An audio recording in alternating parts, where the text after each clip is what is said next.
version. When you pass through the waters, I will be with you. When you pass through the rivers, they will not sweep over you. When you walk through the fire, you will not be burned. The flames will not set you ablaze. Hey everybody, this is the Wisdom of the Harvest series, and we may change the title later, but this is my good friend Chief Knox. And Chief, could you just go ahead and tell us like your wife's name and your children's name and grandchildren and all that? Wife's name is Lynn. She's the driving force behind everything that I do. That's for sure. We've been married for, this is 26. We've been married for 54 years. Wow. And this is May, so that's 5, 6, 7. 54 years, 7 months, and 1 day. Wow. That's a lot. How many kids and grandkids? We have 2 children. Okay. Chris is 40, oh gosh, what was he now? He's 46 now. Okay. He's our firstborn. Yeah. Aaron is 43 now, and he is our second-born. That's awesome. And at the end of that, after having 2 redheads, Lynn said enough is enough. Yeah. Having 3 redheads in the family, because I was redheaded at the time, Yeah. is far too much. And she was probably right. Okay. So that's where we stopped off. Yeah. We have 2 grandchildren.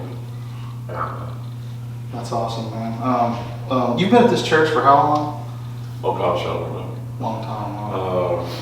Back in the college days, right? No. Well, yeah, back in college days, because I didn't graduate college until just No, I mean, until last year. I mean, when our church used to be on College Avenue in Conway. Were you? Oh, here I was there then. Yeah, that's what I was thinking. Okay. All right, let's go ahead and get into the questions. So I've got 5 questions I'm going to ask him because this guy can rattle on forever. But that's all right. That's all right. That's why we love him. College days, 58 years I took. All right. So these are 5 questions that I wanted to ask you, Chief. And so I'm hoping that others can learn from this. That's one of the reasons I'm doing this, is I'm hoping others can learn from this. Others, either whether you're Christian or non-Christian, I think that there's some wisdom to be gained from people who've lived a lot of life. And I feel like I've lived a lot. I know you've lived a lot, and so I'm hoping this helps other people. That's the general idea behind this. Number 1. All right, so think about this.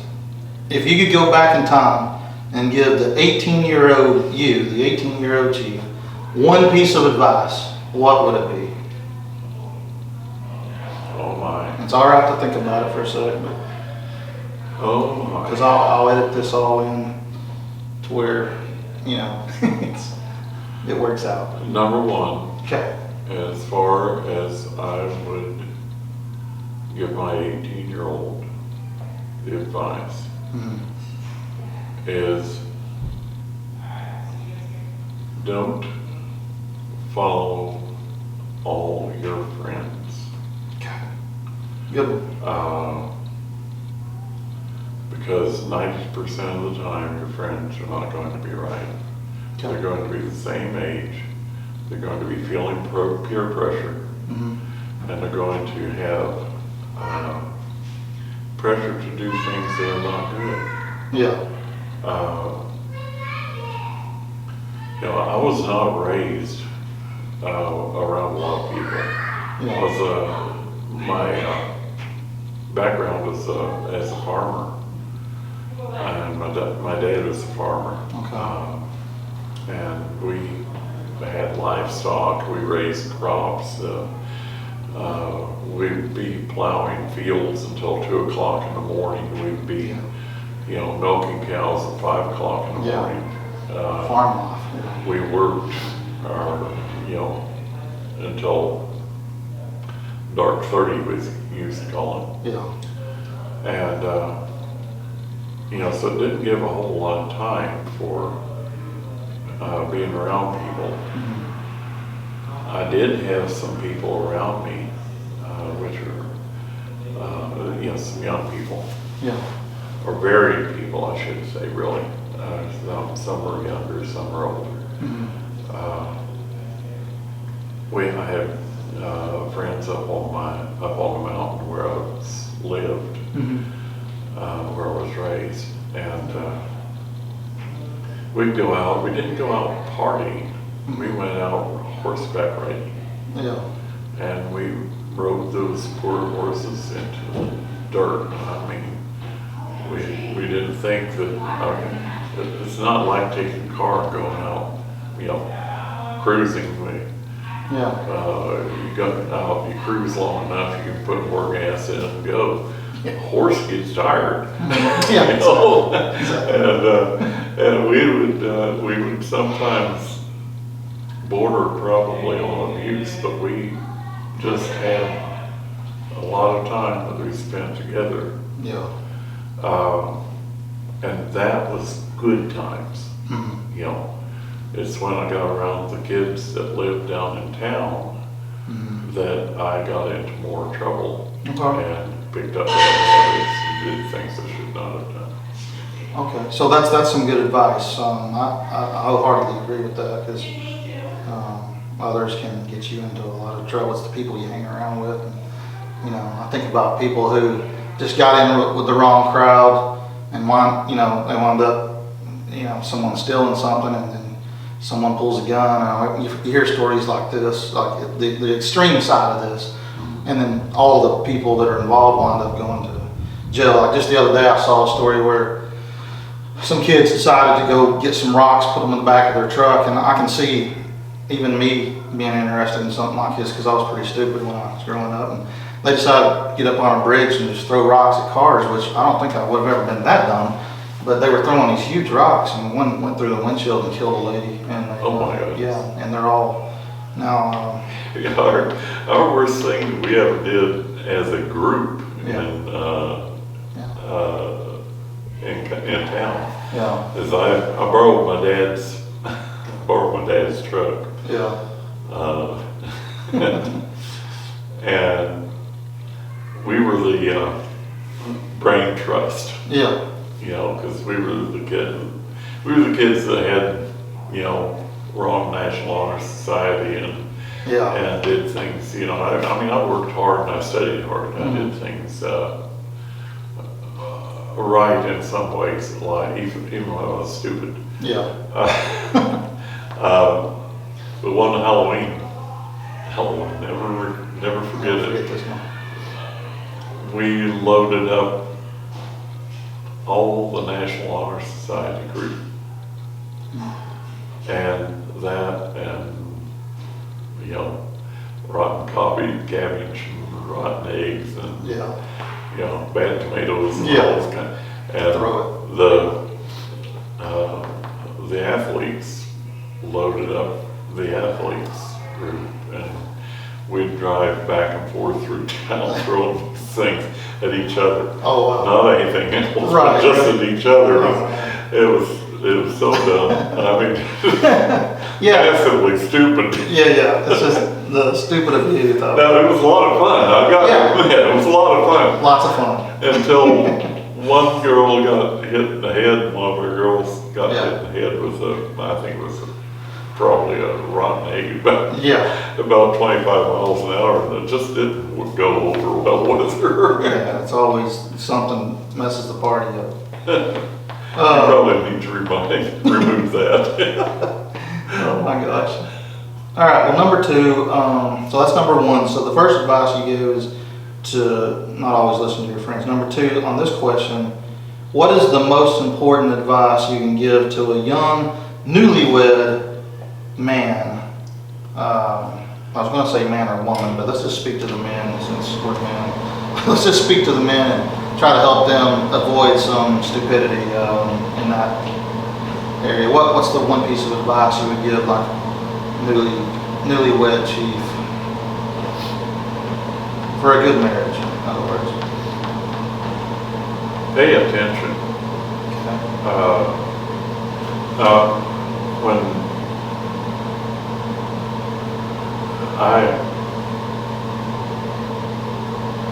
as a newlywed,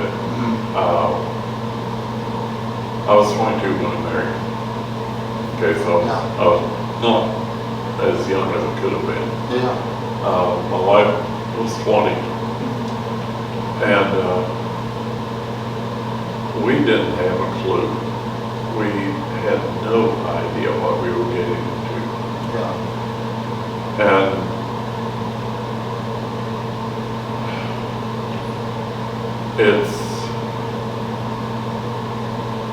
I think it's been more or less proven that a man's mind or a man's brain is not fully developed until like 25 or something like that, almost maybe a year or two earlier.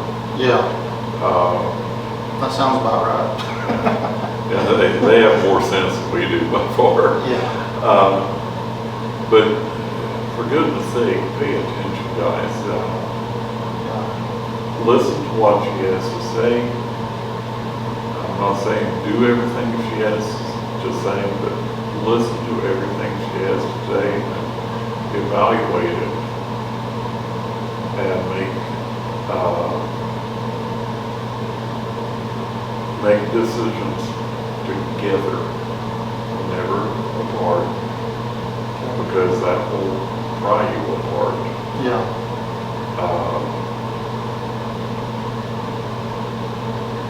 And be patient.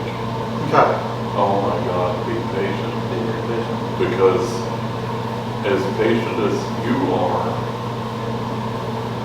you're only going to be half as patient as she is. Okay. That's good. It's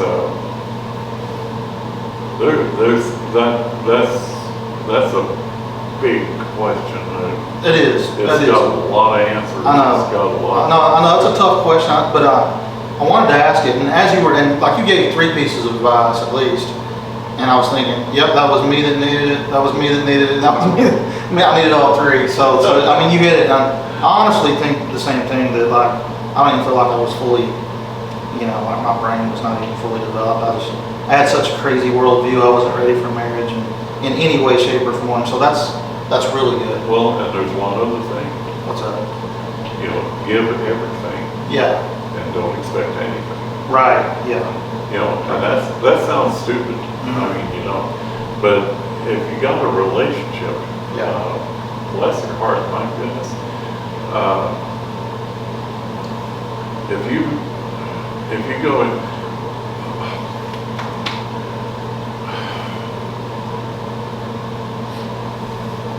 oh goodness. Oh, it's so, there's so many facets to it. I mean, I get it.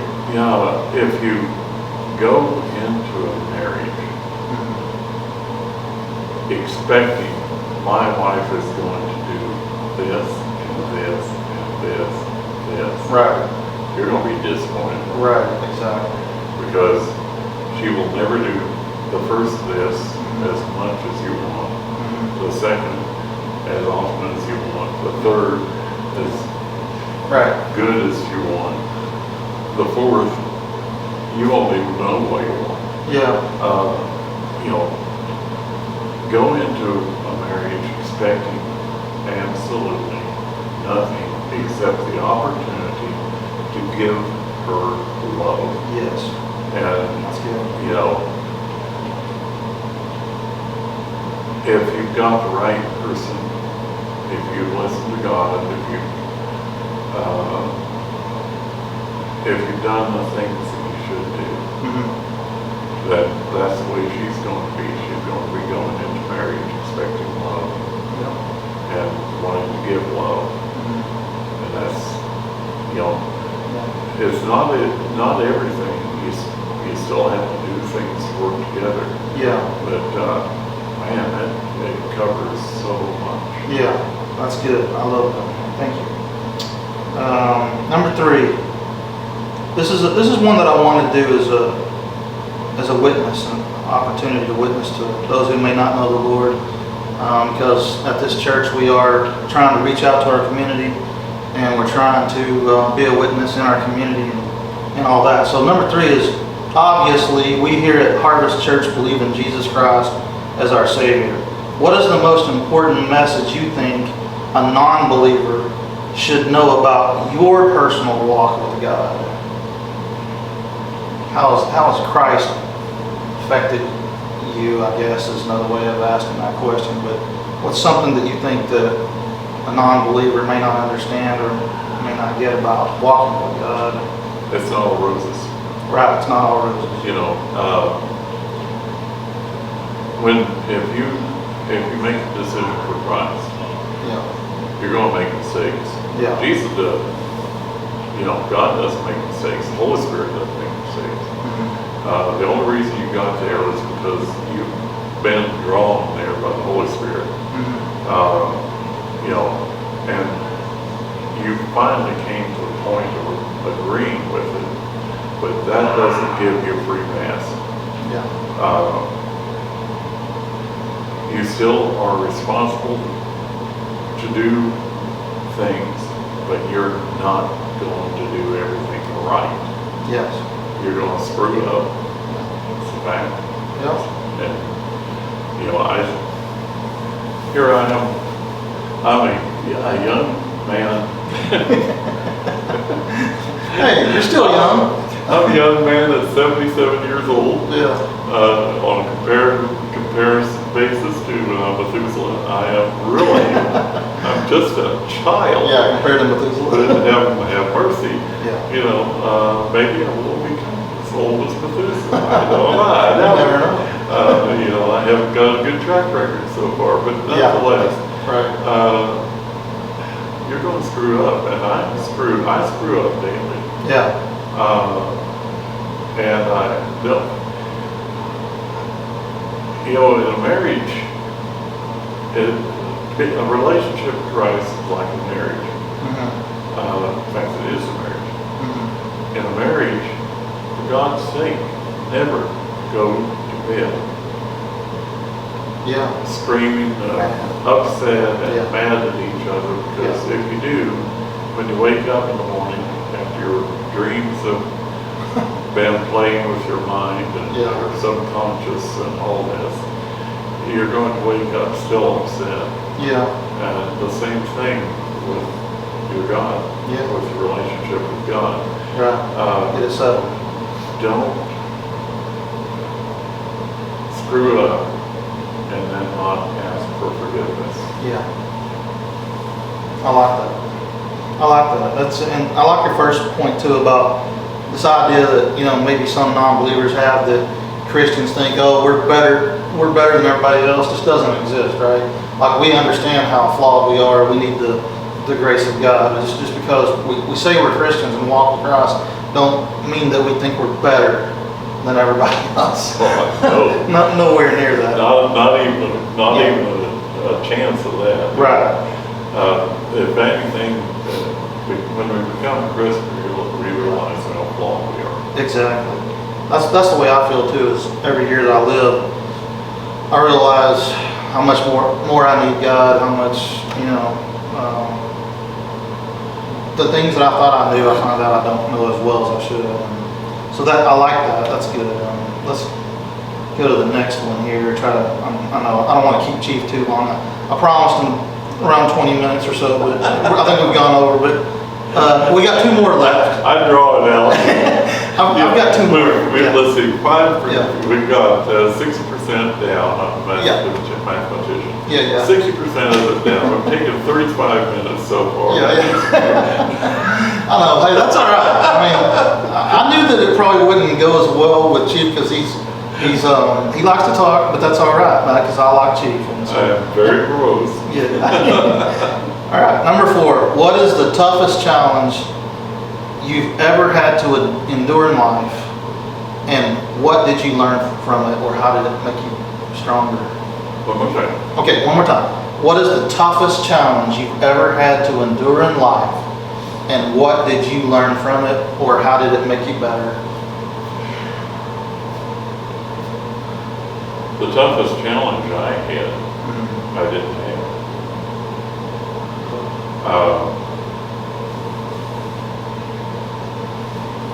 Ken, I don't know how to put this. Yeah.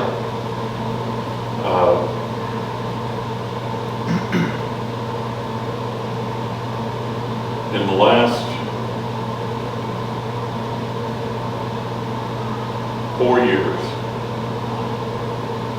I almost lost my wife. She had a massive stroke, and it should have resulted in her being a vegetable. It didn't. Our pastor and I sat down, the whole church was going, was praying about it. We sat down at Baptist Hospital in Little Rock, and were there for 5 hours. While Dr. Modoc, our neurologist, was digging a pair of clots out of her brain because she couldn't take the clot buster. She was on blood thinners already, she had bled out. And so for 5 hours we didn't know. And Pastor Susan at the time was trying to prepare me for either being a vegetable or dying. And it was that severe. You know, you keep hearing these admonitions that every moment of time that, you know, a clot exists means brain loss. And I would challenge anyone to talk to Lynn, to my wife, to listen to her. And other than her proclamations that I don't remember this quite as well, or she's as normal as she ever has been. That's awesome. Man, that's great. Well, I don't know if that's good or not. Well, it is incredible. I mean, it is incredible. And then in 2021, I got bacterial meningitis. I was in the hospital for a month. After the first week, I woke up and I asked Lynn where in the world I was. I had no idea. I was in Baptist over here in Conway. We were right in the middle of COVID, and they had moved me all over the place. I've been in the neurology section, I've been in the halls, I've been in the heart section, I was in the whatever it is, where people's breathing problems go. I was in all of these places because they didn't have a room for me. You know, because of COVID and everything. Because of COVID. I remember that was crazy. And the doctors, doctor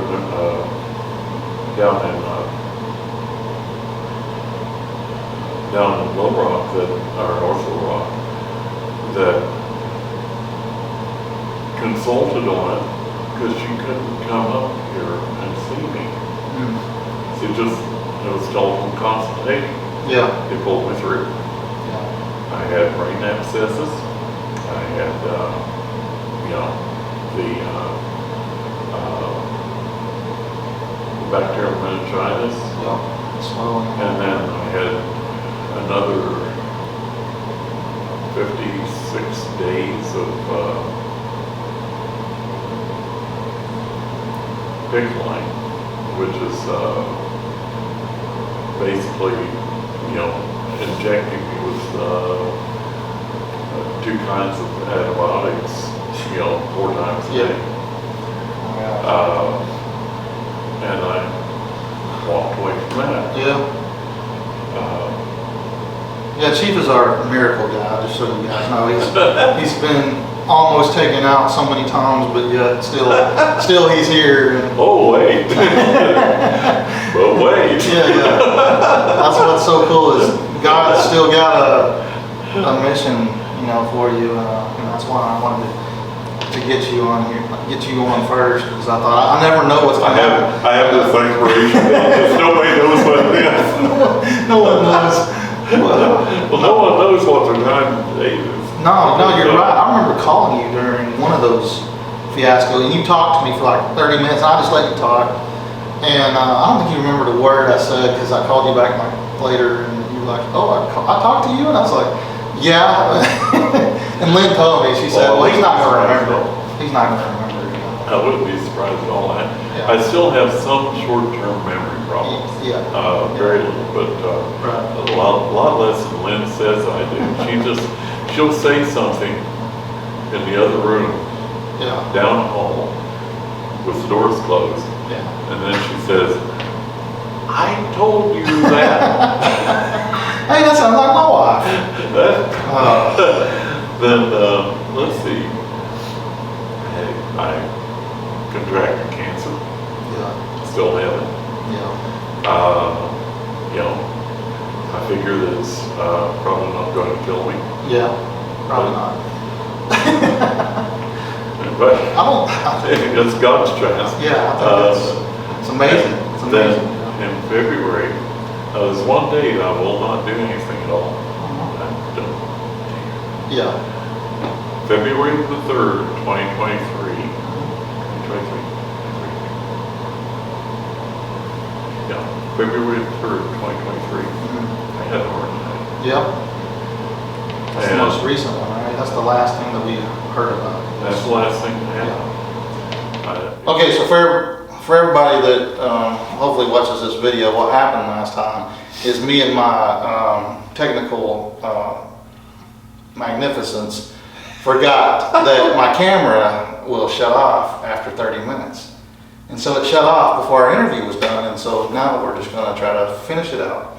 And this is Chief Knox back with us, and he was nice enough to come back out and help make this happen. But the last time you had just when it ended, you were right in the beginning stages of talking about the event of your heart attack. So could you just start there, and then we'll just finish it out from there. All right. Okay. Well, I got up that morning, it's February 3rd. I'm not going to have any more February 3rds. Yeah, I don't think. that's good. That or we're going to celebrate one or the other. Yeah. I'm not sure which one to do. I'm in a quandary about that. Yeah. That morning got up and I were on the couch. Yeah. I stood up, went into the kitchen, and something just didn't feel right. I didn't hurt anytime. I had no crushing on my chest. I had no hurt in my arm, no pain in my jaw, nothing like that. None of the symptoms that a person's supposed to have. Yeah. But I was a little dizzy. Okay. I mean, and I'm not normally dizzy. Normally, if somebody's dizzy, it's going to be Lynn. Yeah. Don't tell her. Okay. Well, she would never see this. We might all cut that out. Yeah, we might cut that out. All right. All right. Or leave it in for comedic Yeah, relief, you know, because Yeah. I can hear her yelling at you now. So. whack, whack, Yeah. little whack-a-mole, you know. Yeah. I stood up, went into the kitchen, and was by the bar, and was dizzy. I said, feel like I've got a little heartburn, I think, if I remember right, is what I said. Yeah. You know, and I hadn't eaten breakfast yet. I was still early.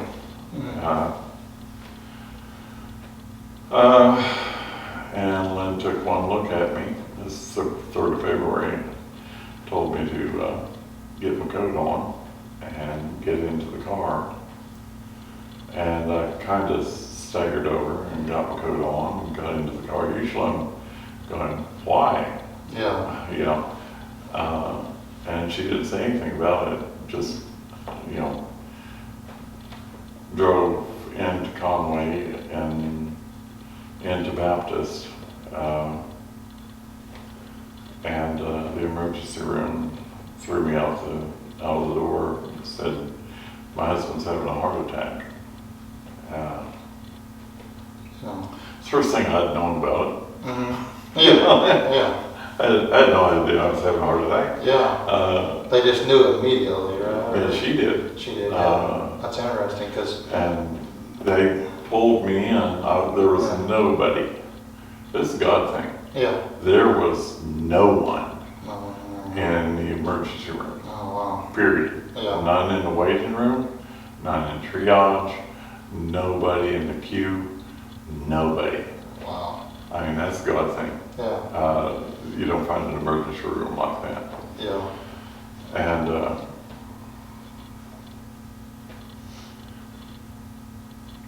they spun me off into triage. Yep, you're having a heart attack. Threw me up on some sort of a cart, have no idea what it was. Had me rolled into the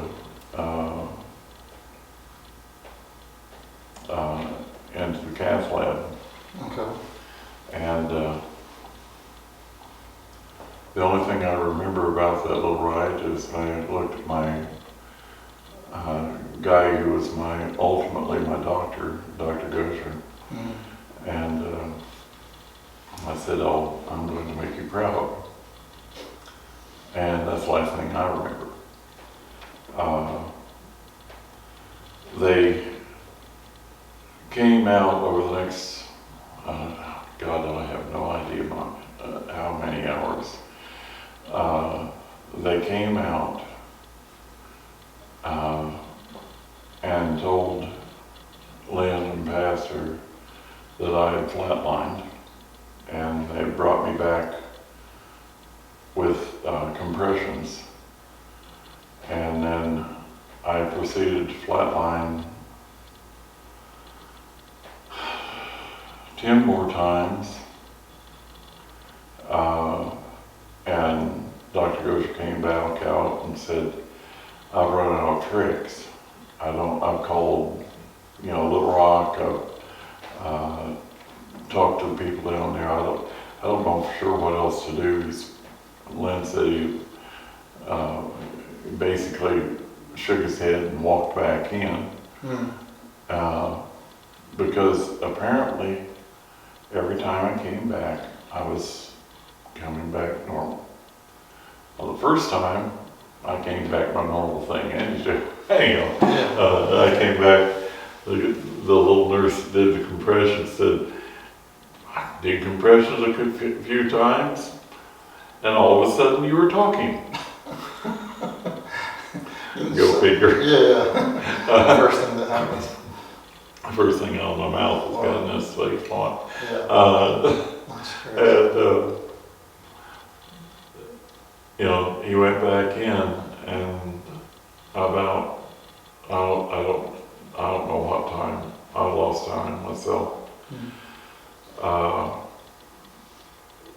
7 more times I flatlined for a total of 18 times. That's amazing. We're just glad you're okay, and that you got through it. But as we said in the last video, I think we got that far. He's a miracle, just a walking miracle, just multiple.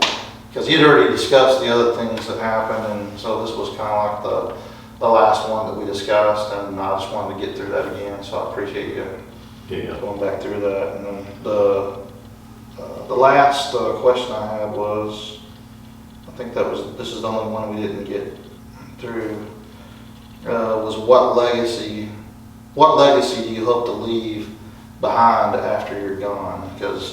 And that's a question that I'm always thinking about with myself too, is, I think maybe I guess every guy thinks about it a lot, because it seems like we're usually the first ones to go, or at least in my family, the men have always been the first ones to go. And so, I always think, Lord, what legacy, if I was to die, tonight or tomorrow or, soon, And what legacy would I want to leave for my kids, or in general as a Christian or whatever? And so you had answered that last time. I remember the answer was good. I mean, I think you talked about your father some and how he was. Yeah. So I'll have you start there if you can do that. Yeah, my dad was he was a farmer. Okay. And farmer all of his life, carpenter part of the time as a secondary life. He did whatever he had to do to support his family. Yeah. And he and my mom divorced actually in when I was in college. After college, 30 years of marriage. That was very amicable. They just simply grew apart, Yeah. let themselves grow apart. Mm-hmm. Something that's pretty easy to do, I think. Oh, yeah. And Dad married a very, very wonderful woman after. My stepmother Dorothy she was an amazing lady. And my mom married a guy that was, he was all right, but she remarked to me several times over the years that she let the good one get away. Yeah. They were married at, I think, 17 years old, so, they were married a long time. But Dad and Mom were both pretty young when they divorced. Yeah. Anyhow, Dad passed away in, I'd say 2003, I think. That's one of the things that's kind of escaped me. Yeah. I'd have to look it up now. Yeah. But it's one of the things I lost. But I haven't lost very many, but I've lost a few. Yeah. But before he passed away, he told me and my brother that what he wanted was to just be remembered. Yes. And his meaning there was he wanted to be remembered as who he was, just a good person. Mm-hmm. And he was a wonderful man. Yeah. A little rough on occasion, farmer. Yeah. And machinery sometimes hurts you. Yeah. And so sometimes he gets hurt by it, and it resulted in a little bit of a blow up sometimes. Oh, yeah. But it was interesting. Yeah. But he was a good man, good family man, good father. Yeah. He taught me really what it meant to be a father. Yeah. Yeah. And I guess what I want to be remembered by, if and when I pass away, Lord doesn't come before me. Right. And I keep, he's keeping delaying me for some reason, Yeah. He's saying, maybe he's just gonna come back before any of us go. Look, guy, you're not cooked. Right. The cook is That's not the reason. finished with you yet. Yeah, exactly. So Exactly. that's the reason you're being sent back. That's One right. more time around, let's see if you can get it right. That's right.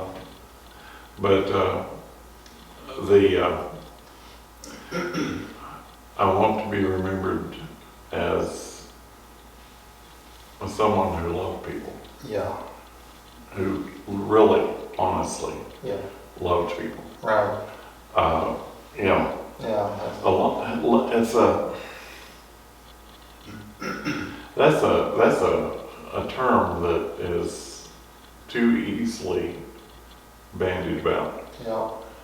I mean, what's love? You know, well, you know, I've a group of people here at the church.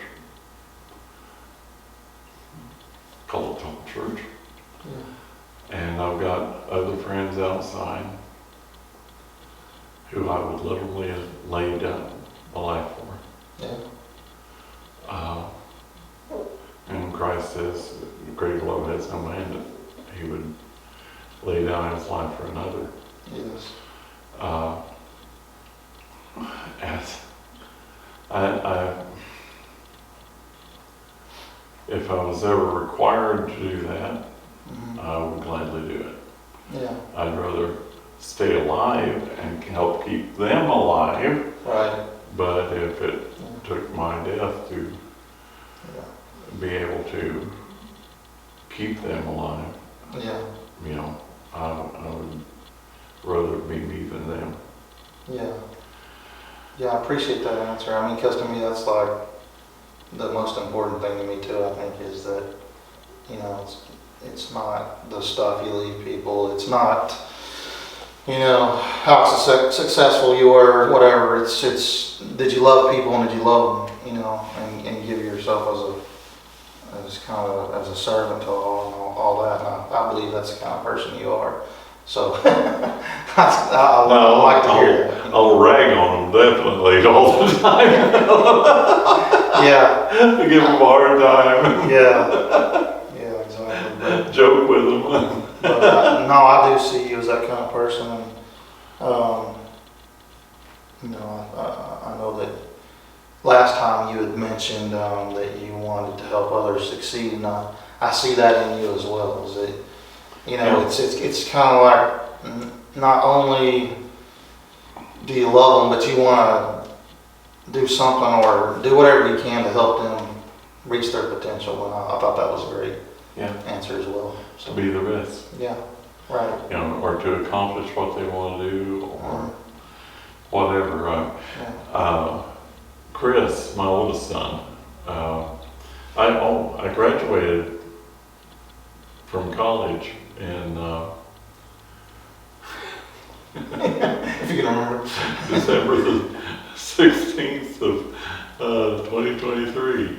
Yeah. After 58 years of alternately going to school and not. Oh, you gotta be kidding. No. For real? It's for real. Wow.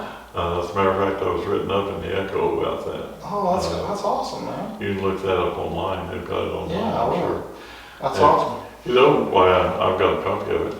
Yeah. Yeah, I'll look it up. That's cool. Vanity, all this vanity. That's awesome. Yeah. I thought it was funny. My That is- advisor thought it was hysterical. Yeah. And Yeah.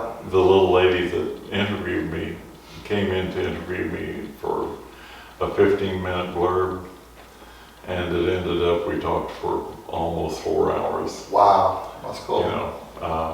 Yeah.